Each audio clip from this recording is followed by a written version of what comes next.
and welcome again to Student of the Gun Radio. We are pleased that you are here. We're pleased to be able to sit down before the black carbon steel microphones and record not one, but two segments for you this week. Jared, are you pleased to be here behind the black carbon steel microphone? I am very pleased to be here behind this black carbon steel microphone. Well, excellent, excellent.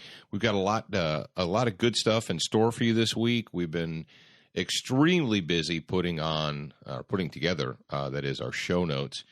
I don't know what we're going to do for a daily or an expanded, but there's so much going on. There's literally so much going on in the world of firearms news, Second Amendment news, in just quite frankly in the nation that has to do with the Constitution and the Bill of Rights, that we almost can't keep up with it all. As a matter of fact, we find ourselves in a position where we're having to bump stories into the next week's show and the next week's show and so forth because there's just so much material to talk about.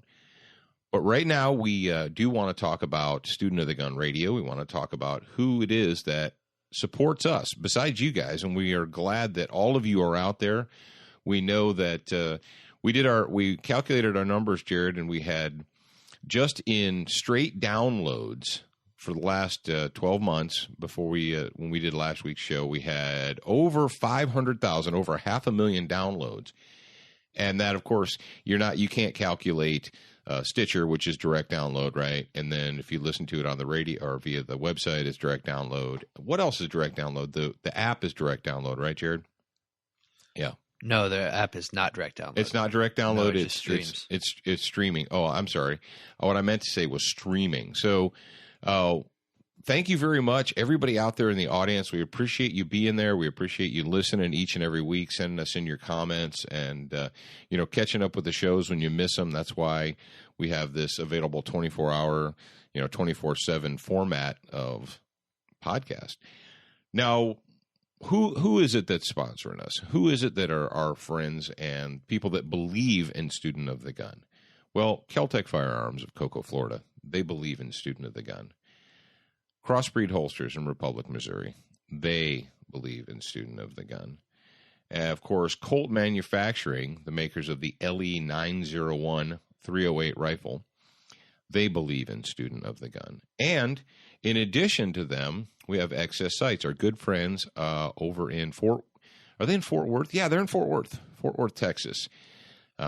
Forgive me, I almost said Dallas. And I know if you're a Texas person and you say Dallas instead of Fort Worth, people in Fort Worth get angry at you. I tell you, there is a difference.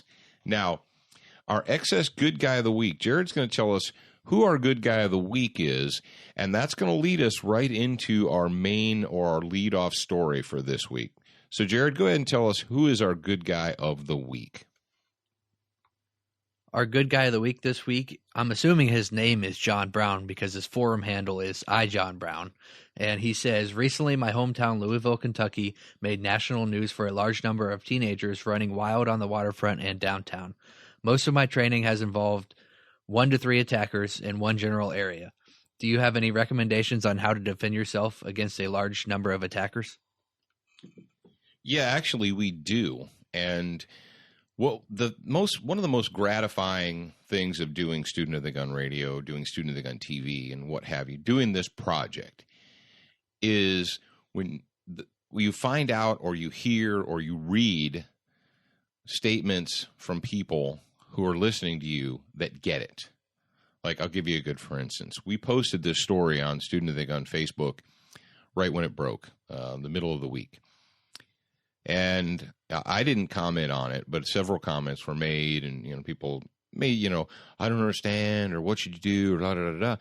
And what was he supposed to do? Just drive through them and so forth. And well, what happened was one of our students, and I can't remember your name, forgive me, but jumped in there and said this is a disparity of force issue, and the people involved would have been justified in using a higher level of force. So here's what we're going to talk about right now. Specifically, not only was the incident reported in general, it was hey, these wild and crazy teenagers. No, it was mob violence. It wasn't teens running wild. It was mob violence. And what you had was mob violence in Louisville, Kentucky, in and around the downtown area.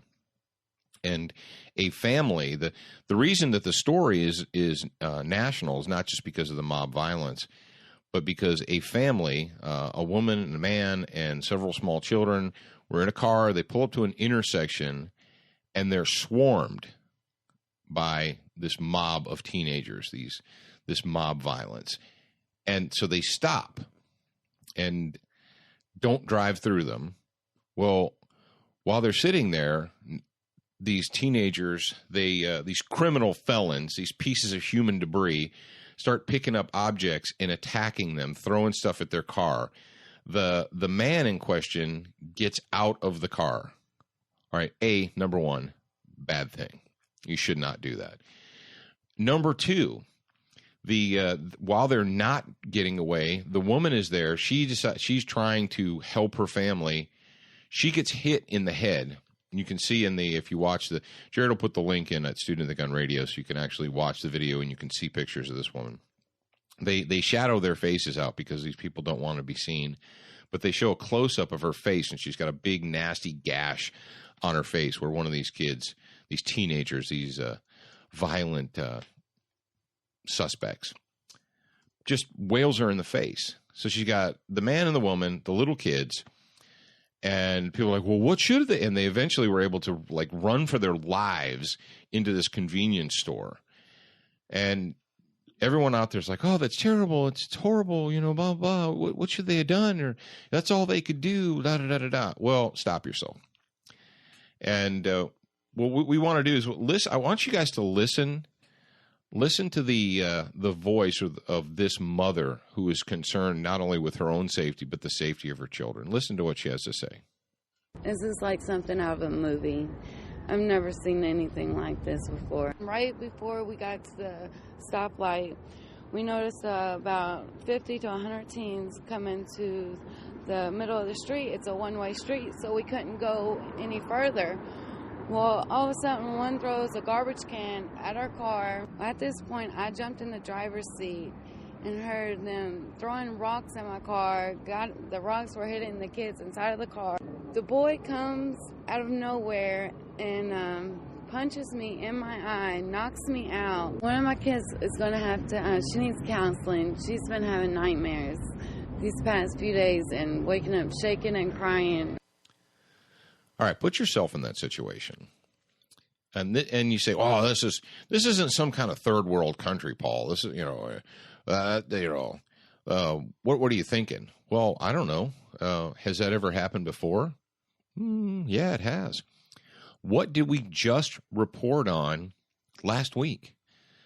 Remember the Kansas City Zoo where you had teens running wild, mob violence? The isolated incident? Yeah, the isolated. Yeah, what did Sly Jones tell us?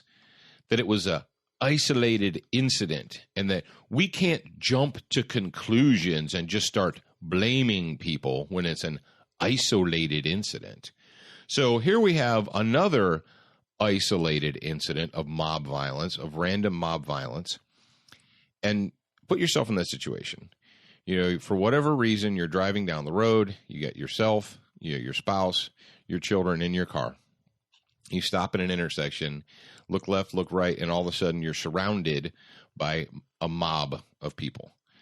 And they start pelting your car with rocks and garbage cans and anything they can pick up off the ground. What should you do? Well, number one, don't get out of the vehicle. Number two, drive away. Now you say, and this is where people are like, well, no, if they tried to drive away, they would risk hitting the people. Well, first of all, who put you in that position? Who is responsible for being in front of your car, pounding on the hood, throwing rocks at it, hitting it with a garbage can or whatever? Who is responsible for that? Did you create that situation? Did you, as the citizen, did you create the situation that is about to unfold? And of course you're saying to yourself, well, no, these people didn't create the situation. That, number one, that is the first litmus test. When this goes to court, if it goes to court eventually in the future, if you started the fight that resulted in deadly force, if you created the situation, the road rage situation, the whatever, if your actions created that situation, then you can't go to the courts and say, oh, justifiable self-defense, because they're not going to buy it. They're going to say you created the circumstance in which you ended up using some type of force, whether it's lethal force or non-lethal force. So who created that situation? The mob created that situation. And you have to deal with it as it's been dealt to you with you. Well, and people's like, well, what if, and now all the concealed carry people out in the audience are like, well, what if I had a gun and I used it, then I would be wrong. Well, what do we know? When are you allowed to use deadly force? And we talked about that: ability, opportunity, intent, and so forth. Now, when it comes to ability, what did we talk about? And this is where I issued out a gold star. I'm going to start doing that more often now, Jared. But I issued out a gold star to one of our students of the gun because they said that's a disparity of force situation. Because he'd obviously been paying attention. He's obviously educated and he understands what's going on out there. People say, well, if I'm by myself and 2 or 3 guys jump me, but they don't have guns or knives or bats in their hand, I can't use my firearm to defend myself. I have to do something else. And we say, well, here's the deal. That is a disparity of force situation, whereas the disparity is in favor of the attackers. And we talked about this, but we're going to bring it up again. 2 or 3 or more attackers, though their hands may technically be empty, can indeed do death or serious bodily harm to you. So you got 2 adults and a bunch of children, and you have innumerable 10, 20, 30, 40 people surrounding your car. And do you believe that those people have the ability, regardless of what happens to be in their hands, to do death or serious bodily harm to you or to someone else? And that's another big question here. I mean, it's not just you. You say, well, it's me and my buddy and we're in a truck. All right. What if it's you, your spouse, and several small children? And the woman in question, she says how her kids are just traumatized, screaming. What would your kids do? You got 3, 4, 5-year-old kids, 6, 7, hell, 12-year-old kids, 13-year-old kids. They're in the backseat of the car. You're at an intersection, and all of a sudden you're surrounded by this mob, and they're beating on your car and screaming at you and so forth. What are your kids going to do? And what are you going to do to protect those kids? Now, I can't tell you what to do because every single situation is going to be different. But what I can tell you is what is legal and what is allowable. And you say, well, if I drive off and I hit one of them or 2 of them or 3 of them, then I'm wrong. How are you wrong? How is attempting to escape to protect your own life and the lives of your children wrong? I'll go to court on that. And wait for someone to try and say, oh, you should have just. So what is your option? To just sit there and be pummeled for no other reason than you happen to be out in public? And thank God the children weren't harmed. But riddle me this, Batman. How many bricks through your back window does it take to either kill or seriously harm your children? Well, but that didn't happen. Well, the only reason it didn't happen is because of luck. And so you have victims here, people that are victimized, been physically assaulted. The kids are all screwed up. And why? Because a bunch of animals, a bunch of inner city animals decided to go wilding that night. Folks, it's time for you to take control of your communities. It's time for you to stop hiding in your houses, hiding behind your political correctness, hiding behind that's what they're trying to do. They've tried to beat you down so that you're a submissive victim. Stop doing it.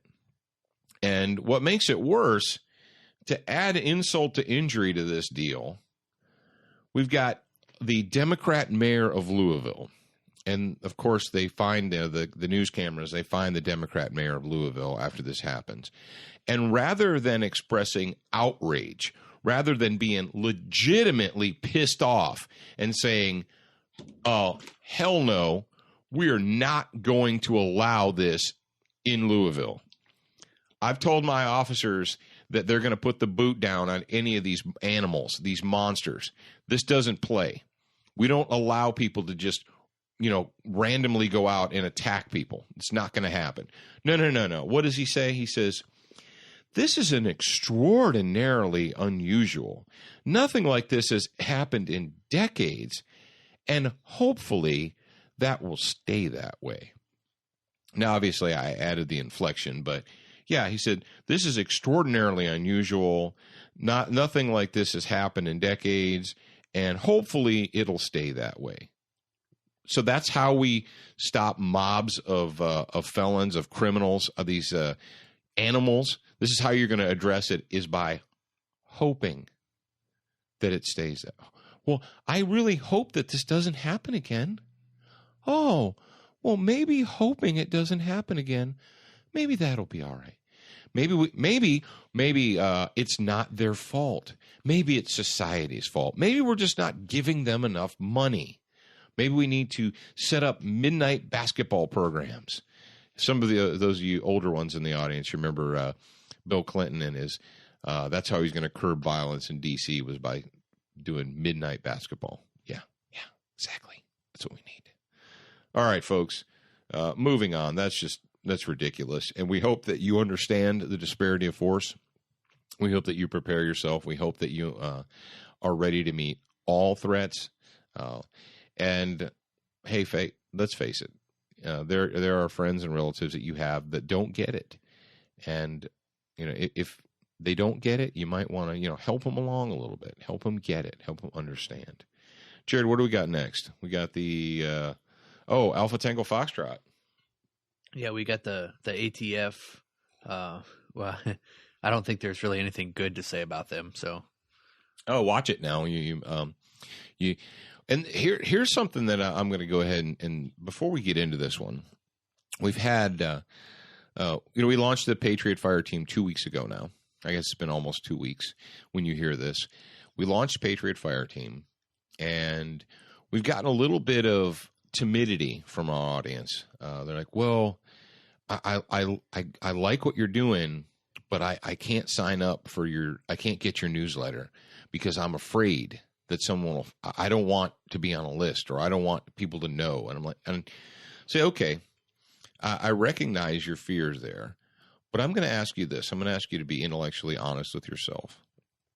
If you really, genuinely, in your heart, believe that signing up for a newsletter from a website called Patriot Fire Team is going to set you up for repercussions, easy for me to say, repercussions from your government. If you think your government will punish you somehow or put you on a list or put you in the crosshairs because you followed a website that supports the Constitution of the United States and individual liberty, if you think that is the case, if you legitimately feel that way, do you not think that that is a problem?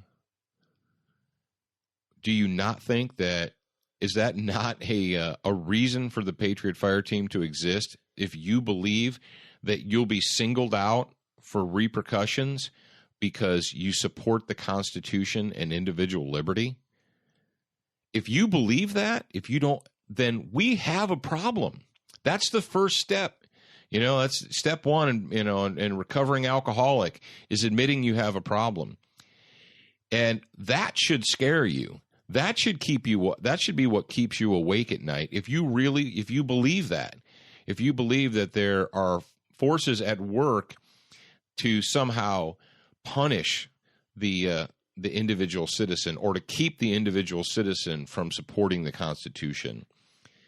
Folks, if you really feel that way, we've got a problem. It puts me in mind of, I was listening to the Rush Limbaugh show this week, and somebody called in, and they were talking about an incident that happened at their kid's school. And the guy said, that his sixth grade daughter, 12-year-old, came home and told him that the teacher made everyone sit down and watch An Inconvenient Truth by Al Gore, the global climate change propaganda movie, right? And the guy, he said he had a problem with that. He said he didn't appreciate these teachers shoving this left-wing propaganda down their kids' throats. But he's telling Rush that he's timid, or he's not sure if he wants to go to the school and complain because he's afraid that it'll fall back on his daughter, that his daughter will somehow be ostracized or punished. I'm like, put the brakes on. If you think that speaking out or speaking your mind to the school or the school board, if you think the adults at the school are going to somehow ostracize or punish or, hold your kid, do something to punish your child, if you think that is possible and that is the case, do you not have a bigger problem? Think about it, folks. Think about that for a second. You're like, well, I don't want to do anything because I'm afraid that it'll fall back on my kid, and then they'll my kid will pay the price for it. If you really think that adults in the school system are going to make your kid pay the price because you spoke your mind, we got a problem. And it's time to start addressing these problems. Now, this leads us right into our legislation by memo, the ATF way. That's right. Apparently, the Alpha Tango Foxtrot, they believe that because the Congress created them, that they now have the authority to define what is a gun, what is not a gun, what is a rifle, what is a shotgun, what is a pistol, what is a handgun. What is armor piercing? What is not armor piercing? What is a silencer and what is not a silencer? They believe that they've been given the godlike authority to define and decide on their own what you, the peasant, may or may not possess. And you're like, well, what are you talking about, Paul? Well, number one, let's talk about Ares armor. You guys have heard about the Ares armor situation. And if you haven't, shame on you. Google it or duck it. Sorry. We haven't had to duck anything in a while. But Ares Armor manufactures a product. They manufacture and sell a product that is a non-firearm. They get a letter from the ATF that says, yeah, we've looked at your product and we've decided that it is a non-firearm and it doesn't fall under the firearms registration bill or clause or what have you.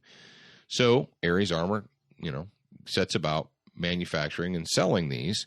And then all of a sudden, the Alpha Tango Foxtrot decides, we changed our minds. And tell you what, you either give us your customer list, you either give us the list of all your customers, or we're going to raid you.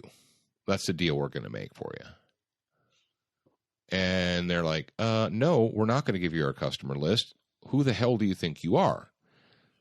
And they get their attorneys. The attorneys appeal to a judge, and they're like, hey, we've been basically strong-armed threatened that if we don't turn over our customer list to the state, because that's who the Alpha Tango Foxtrot, that's who they would never do that. They would never use the Form 4473s as a reference on who owns the firearms. Yeah, you'll turn – so anyway, the judge issues an injunction against them, against the state. So that's not good enough because what do we know? We know that when you're part of the ruling class and you feel that you're dealing with peasants, you don't really care what the peasants think and you don't care what they say. And the law doesn't really apply to you. What do we know about the ruling class? When they look out across the landscape, they look out across the world and they say, okay, there are laws for peasants and then there are laws for us. And the peasant laws don't apply to us. Matter of fact, the law doesn't apply to us unless we feel that it does. So we're just going to ignore that. We're going to go around that judge, and we're going to get a sympathetic judge to give us a search warrant. So they go in, they raid Ares Armor on a Saturday morning. They take in sledgehammers and assault rifles, and they walk in there with their helmets on like they're going after the Kali cartel. Of course, we don't go after the cartel anymore. We give the cartel weapons, but that's a totally different story. So they go in there, they smash open their safe, they seize their computers, they take their customer list, and you're like, well, how many of their employees did they arrest and charged with illegal manufacture and gun crimes? At last check, none. And you're sitting there in your reasonable chair. There you are, sitting in your reasonable chair, and you're said, well, obviously these people are criminals. Obviously they're illegally manufacturing guns and so forth, and that's why they went there, was to find them and arrest them. Nope, that's not what they did. And you might ask yourself, well, all right, I'm a thinking person. If you have 6, 7, 8,000 people that are your customers and you bought a product that was declared legal by the benevolent ATF, then why all of a sudden do they feel the needs to seize the records? And what are they going to do with that list?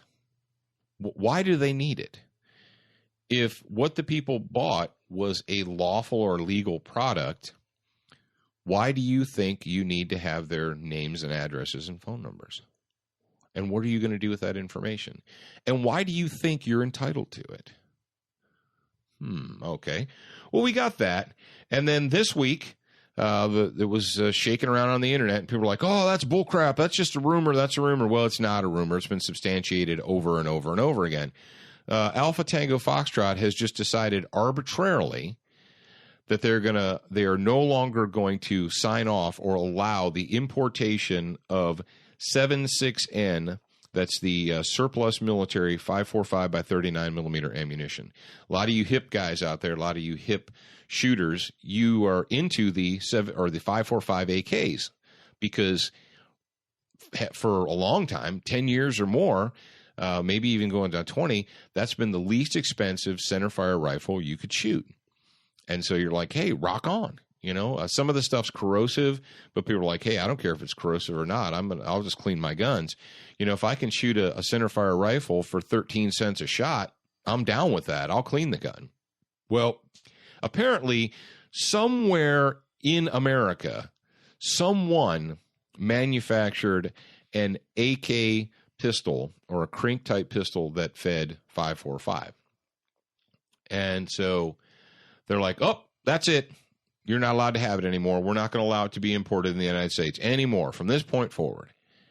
Because one person made that gun. A single gun. This is what they're saying. A single pistol exists. And you're like, well, obviously they took the evidence before Congress and they sent it to committee and they came out with a bill. And in the bill, it said that 5.45 surplus ammunition could no longer be imported. It was signed. The bill passed the House. It passed the Senate. It went to the president's desk. The president signed it, and now it is law.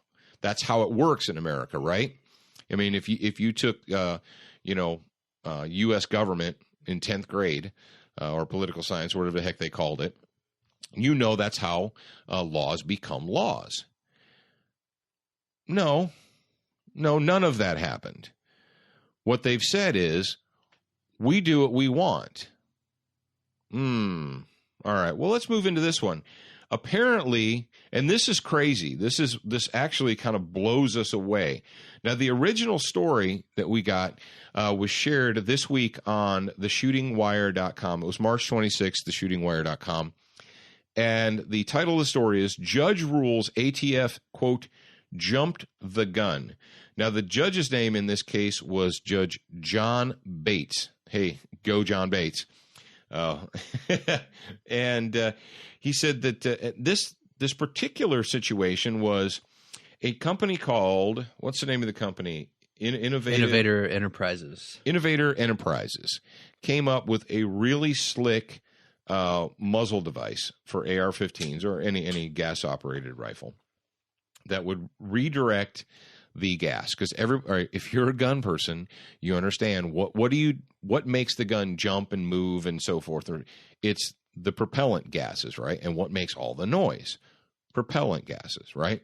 So what firearms manufacturers are all the time constantly coming up with different, and with the popularity of the black rifle, I can't even name all of the muzzle brakes, flash hiders, compensators that's going on. And if you're going to take a class, like say a fighting rifle class, do your partners or your comrades that are in the class with you a favor and choose your muzzle brake wisely.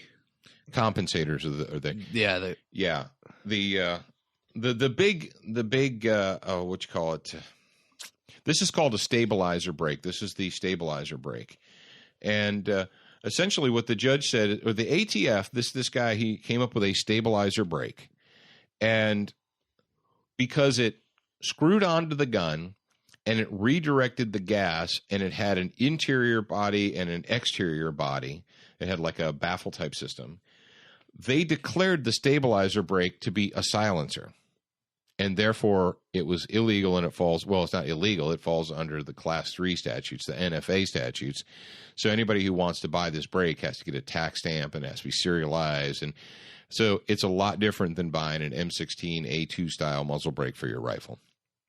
Well, they sued them, and they fought it. And this judge said, how did he describe their findings? Jared, what verbiage or terminology did the judge use? He actually said a lot of things about the no, but ATF. it was two things specifically that he said when he made his ruling. Was it this is not a high bar and the No. ATF fails to? No, he said it was like specious and all right, come on, we got to come up with this. Yeah, let me look for it. Yeah, you go ahead and look for it. But anyway, and you say, well, obviously the ATF, they took this product and they took it into their firearms technical section and they tested it, and they had their the decibel meters, and they fired a gun without, and then they fired a gun with, and they tested the decimals, and they determined that this device, this stabilizer brake, indeed silences or quiets the gun, right? You think that. You would think that that's what would happen. But the judge found that they did none of those things, that they based that the Alpha Tango Foxtrot there, that they based their findings on how it looked. Well, it screws onto the gun, and it has like a cylindrical body, and so we're just going to say that it's a silencer, so you can't have it. Well, it's comforting to us that there may still be a couple of judges out there in the United States of America that are like, no, you just can't arbitrarily decide that you don't like something or something is not lawful because you don't like the way it looks. Now, you people out there, you're like, but isn't that what they always do? They just make up their own law via memorandum. And we've got a little bit of schizophrenia going. Sometimes we have a lot of schizophrenia going over there, whereas certain things that are, let's say, legal today and they're okay and they're approved by the Alpha Tango Foxtrot there, and then all of a sudden they change their minds and say, I woke up this morning, I was having my coffee, and I decided, screw you peasants. I've decided that you're not allowed to have that anymore. And I'll present for you. And this, you want to be scared? More scared than a Jason movie or a Friday the 13th or a Halloween or Michael Myers or anything like that. You want to really be scared? Think about the all you older guys, you guys that are 40 and over, you'll remember this. Go back into the 90s and even in the 80s. There used to be these guns called the Striker shotgun, and it looked like a giant oversized revolver where you put shotgun shells into a 12-round rotating cylinder. And so you could legitimately shoot 12 rounds without reloading. And then they had what was called a USAS shotgun, a really large semi-automatic shotgun that was magazine fed. And now the rotating barrel guns they called them the South African street sweepers and the Strikers and the so forth. And there were various models that were available. Some were more higher quality than others. Well, you don't see them anymore, do you? No, you don't. Why not? Because with the stroke of a pen, the bureaucrats at Alpha Tango Foxtrot reclassified those firearms as, quote, destructive devices. And you're sitting out there, and if this is first you've heard of this, well, I'm sorry, but I'm glad to be able to enlighten you. Well, you say, well, what did they shoot? What came out of the guns? Like little mini grenades and stuff? No, just regular 12 gauge shotgun shells, 2 3/4 inch shotgun shells, and buckshot or birdshot or slugs or whatever you happen to purchase. And you're looking at me, and you're looking at your radio, and you're saying, you're telling me, Paul, that a government agency, that a bureaucracy without congressional oversight, without congressional approval, without the approval of the Senate, without the signature of a governor or a president, that they can just declare an item to be a destructive device, and therefore it is illegal for you to own or purchase. And I'm telling you, yes, it's already happened. How many of you guys know this? How many of you, 5, 10, 15 years ago, you used to get those specialty ammunition catalogs? Even 5, 10 years ago, you get the specialty ammunition catalogs, and they had all that crazy stuff, and all the shotgun shells with the Dragon's Breath one that had I don't know what the chemical was, but it produced a big ball of fire. And then you had the flechette rounds, and you had all this different crazy buck and ball and rubber shot and so forth. And one of the things that they always sold in these specialty ammo catalogs was what they called bird bombs. And it was a shotgun shell that essentially you fired it from a 12 gauge, and this little projectile would fly out 100 feet, 150 feet or whatever, but it wouldn't go boom. It was like basically taking an M80 and shooting it 100 feet. So if you had, and now who uses those? Well, primarily either farmers or people on airfields or in and around airfields. You got a flock of birds who've decided to take up space on a landing strip. If you fly a small plane, you know that birds are bad juju, and you do not want to fly or land your plane into a flock of birds. Bad thing. And if you're, a pecan farmer or what have you, or a peach farmer, and you got all these crows and nasty birds taking up residence in your crops, you want them turds out of there. So they made these things, and they were called bird bombs, right? Guess what? You can't buy bird bombs today. You're like, what are you talking about? It's like a firecracker that you shoot out of a gun. Nope. The Alpha Tango Foxtrot, which you probably don't know, I think it was 2 years ago, reclassified them as an explosive device.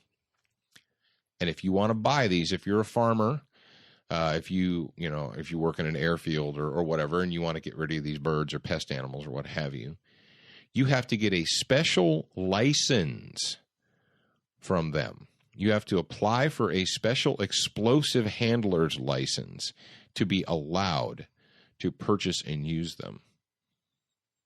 Because why? Because Congress passed a law making it? No. Because they just decided internally on their own that you peasants could no longer purchase those. And how many of you people didn't even know that? How many of you were not even aware of that? I know a lot of, the reason that I know about this, and I didn't know about it until about 6 to 8 months ago, because one of the problems that they're having in Texas with the feral hogs is these feral hogs will get down into these deep, nasty, gully, swampy areas where you can't get to them, and they stay there until cover of darkness, and they come out and destroy fields and crops and what have you. And so what some of the game people were trying to do is to get them out of there so that they could be shot, because that's what you need to do with wild hogs. It's like, well, you can't buy those anymore unless you have an special explosives license. Think about that. Think about where we are as a nation. Jared, you got that verbiage for me over there? No, okay. I don't know what verbiage you were talking about, but Judge John Bates basically tore apart the ATF here, and I kind of liked what Jim Shepard's one that wrote this article from the Shooting Wire, and I liked what he said at the last paragraph here. It says, using John Bates' comparative critique of the flawed logic used by the agency in its decision, you could draw the conclusion that possessing three characteristics of a competent police officer, a badge, gun, and arrest powers, wouldn't qualify an individual or group of similar individuals to mount complicated investigations where attention to detail and adherence to the rule of law or an unswerving dedication to public safety during those investigations were essentials. And then he says, maybe it's just me, but this ruling makes another compelling argument that the ATF is an agency, easy for me to say, is an agency in need of a top to bottom overhaul. And that was pretty funny to me. Yeah, folks, if you're still sitting in your reasonable chair, if you're still out there and you're like, well, I know there are a few bad apples there's a few people that are in any area, any government agency, there's going to be a few bad apples, and I got that. But by and large, everybody, they're really just trying to do the right thing. Do you still believe that? Do you really believe that it's an isolated incident?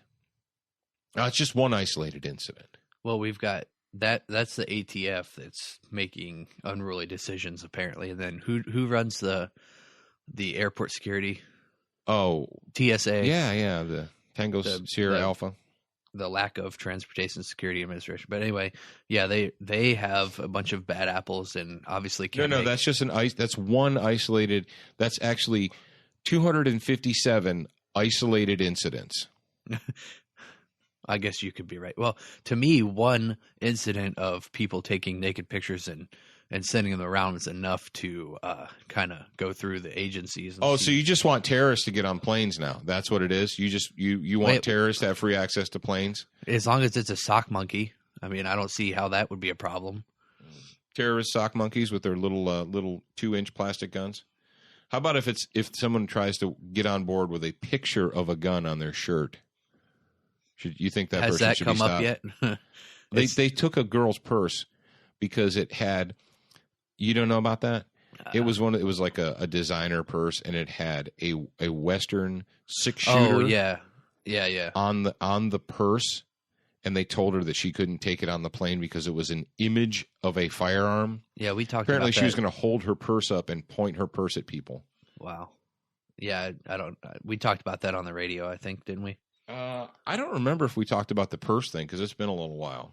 Well, there's been so many isolated incidents that we can't just remember. Hundreds of isolated incidents. But all right, we're moving along. I think we've beaten this to death.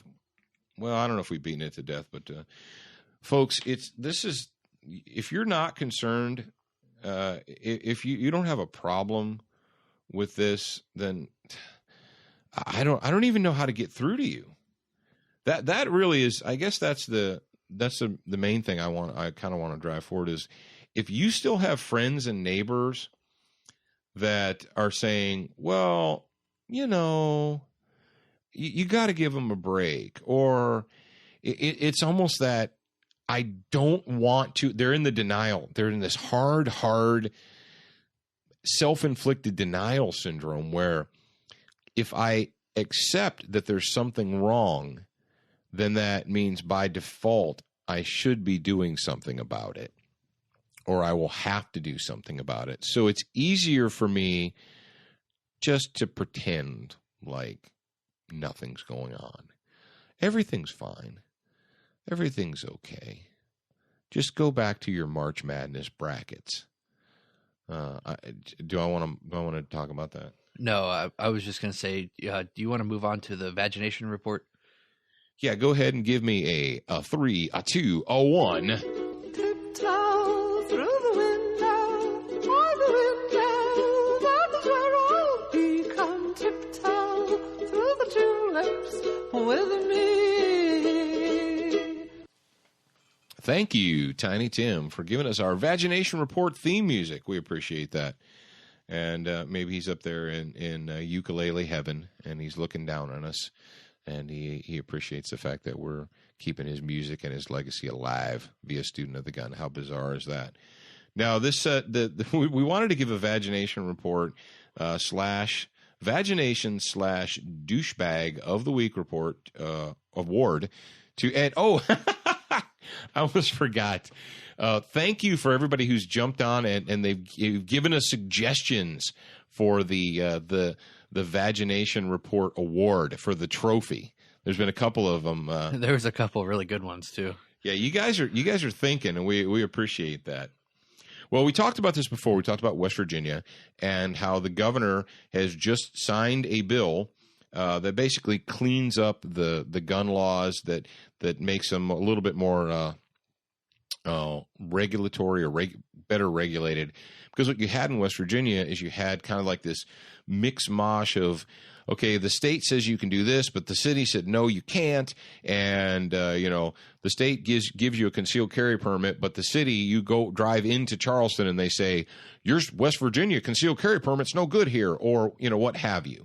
And you had that in Ohio, where for about a decade or so in Ohio, you had all these municipalities that were trying to overstep the state. You can own X in the state of Ohio. You can own a Glock with a 17-round or 15-round magazine, but then you drive into Columbus or Dayton, and now you're a felon because Dayton has decided that it's illegal for you to own a magazine that holds more than 10 rounds.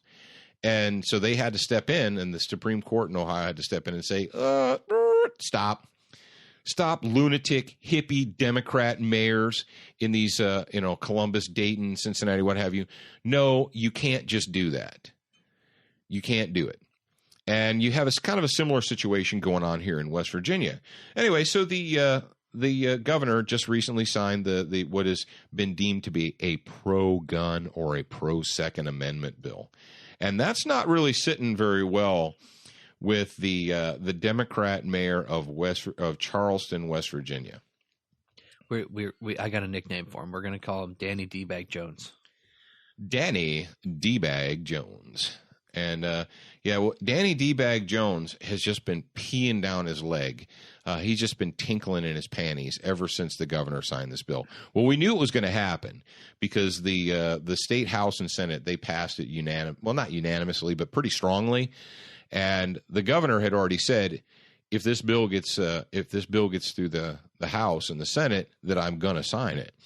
And so Danny D-Bag Jones he's just peeing his little panties up there. And apparently, Danny is apparently like many of these other politicians, like who's our bow tie wearing guy from Lickenbottom?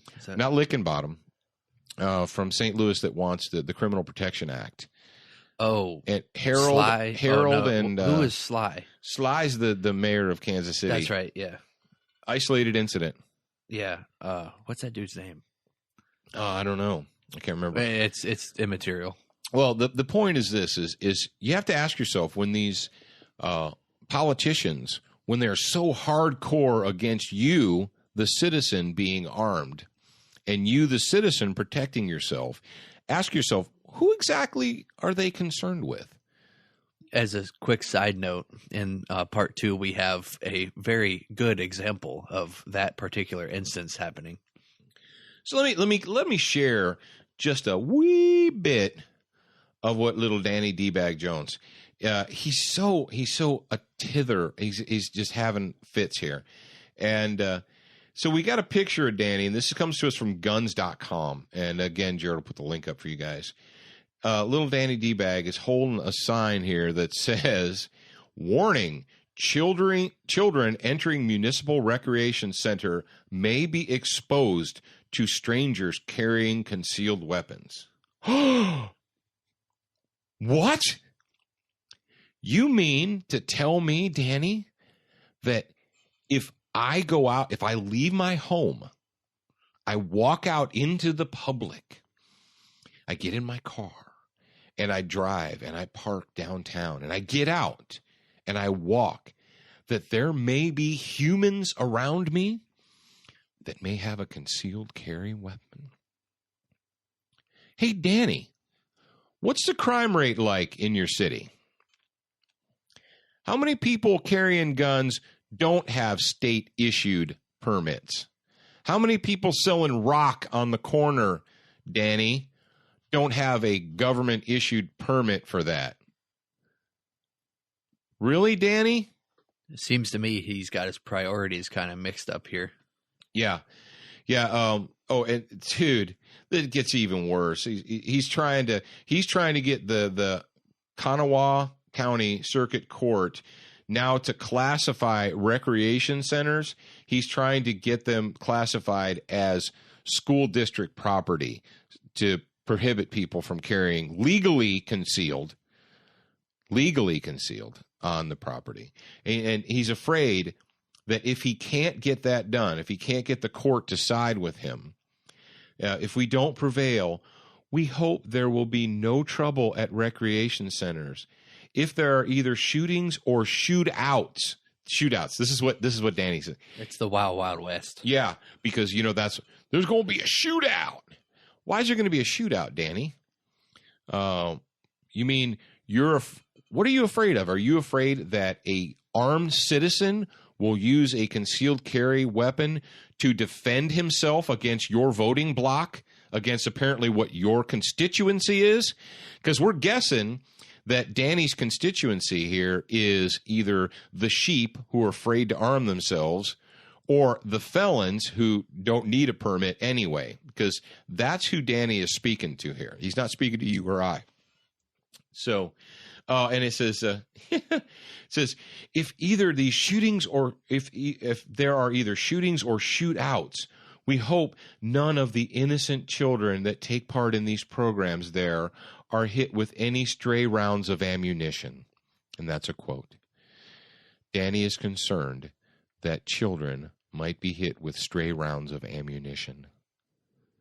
Jared, do you want to tell Danny that when the gun goes boom, that ammunition is not exactly what's flying through the air? Yeah, obviously he doesn't really know how guns work. Well, because liberal, hippie, Democrat scumbags like Danny, they don't really understand science. They don't understand physics. They don't understand mechanics.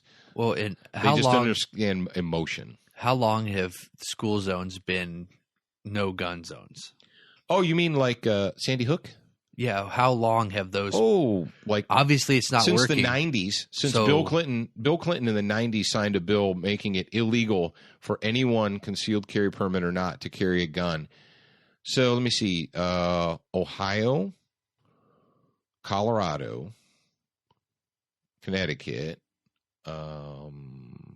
Florida, Arkansas. Yeah. Apparently those plastic signs aren't working really well, but we need more plastic signs. So what's the definition of insanity? Doing the same thing over and over and expecting a different result. Okay, so we've got insane Danny Douchebag. Yeah, we've got people Danny D-Bag Jones. We got Danny D-Bag Jones thinks that if we could just put up more signs, that would keep people safe. Well, maybe they just need to be bigger, because that sign that he's holding is about half his body. You know, the signs they're black and white and red. Maybe they should paint the entire outside of the school building in like a ground to ceiling sign. Put the big, no, we can't do that. Remember what happened? What happened in Illinois? That chick from the Illinois school board, the principal chick. Remember she was tinkling in her panties because the picture of the gun on the no gun sign was making her afraid. So I don't know what to do. Maybe we could just allow good people to be armed and bad people will be less likely to kill them. That's crazy talk. I'm gonna be the bad guy. We're coming up here on almost 53 minutes. So. All right. Well, it's time to put this one in the can. Send it out to you guys out there in the Student of the Gun listening audience. Now, don't forget, Student of the Gun listening audience, you always want to check us out Monday nights on Dish Network channel 266. That's 9 p.m. Student of the Gun is on at 9 p.m. Eastern Time. Dish 266. Look it up on your local listings.